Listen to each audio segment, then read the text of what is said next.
Dad would beat me up and my other siblings whenever we made mistakes, while my mom would tell us all the time.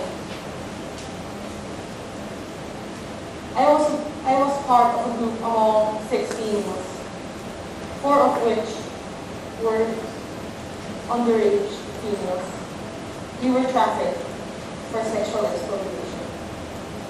I couldn't take the beatings anymore, so I left home and stayed at a friend's house. Several days later, 2 more joined us, one of which was a relative of our recruiter. We boarded a bus to Batangas City, and we were told that we would work in Batangas City. But when we arrived in the port, our recruiter bought tickets that were bound to Puerto Galera. We found out that we were to be sold off as bar waitresses in a disco bar.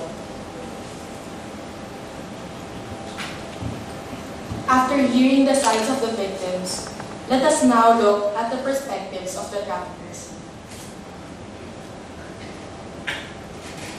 So, boss, I'm kind of new here. What do we do here? What do we work?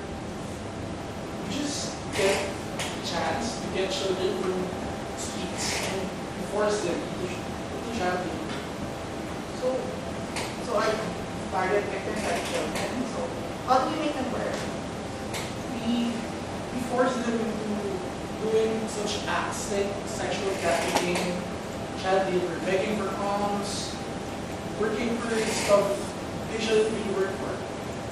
So, what do we have to look out for when we start this stuff? You really have to look up for the police because they're always on the lookout. What would happen if we get caught?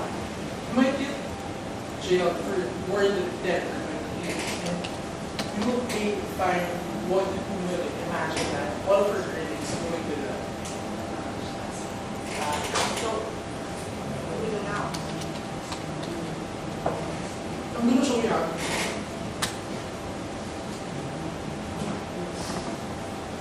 Continuing with what KitKat had said a while ago, Kazo will share to us how the government and other foundations protect and prevent an increase of number of victims. One of the best ways to stop child trafficking is through prevention. Prevention is better than cure, right? Though we may not be able to cure this notorious activity, we can prevent it from happening. It comes with no surprise that prevention ultimately begins in one's own government. Government focusing on demand. The demand for cheap goods, services, labor, and sex opens opportunities for the exploitation of vulnerable populations. And it is on this demand that human trafficking thrives. Women, children, and men are bought and sold as commodities within and across borders to satisfy the demand from buyers. The economic reality is that human trafficking is driven by profits. If nobody paid for sex, sex trafficking would not exist. If nobody purchased goods produced with any amount of forced labor, manufacturing would be non-existent. Governments can go a long way toward tackling demand. They can, for example, require that government contractors and subcontractors ensure that employees are not hired or recruited through dishonest means or the use of excessive fees. These policies would increase the transparency and make it more difficult for dishonored laborers to use debt bondage as a means for providing cheap labor.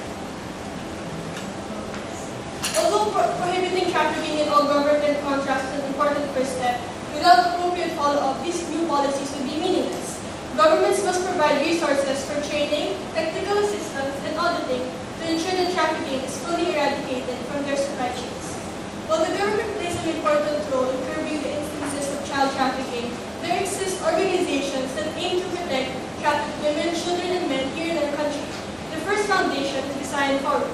Lori and Andrea role-played as 2 trafficked victims who are now under the care of this foundation, that is found in 20 provinces in the Philippines. Their vision is to see a world where vulnerable migrants are free, protected, and empowered. Design Forum works with partners to innovate sustainable solutions to end human trafficking and other modern-day forms of slavery by building social movements to address the root cause of modern-day slavery, engaging efforts to improve public policy in promoting international solidarity. The next is UNICEF, or United Nations International Children's Emergency Fund, an agency of the United Nations devoted to serving the world's children through programs that help them to survive and flourish. In the Philippines, UNICEF aims to provide the best quality of life for every Filipino child. The last foundation is Love 146.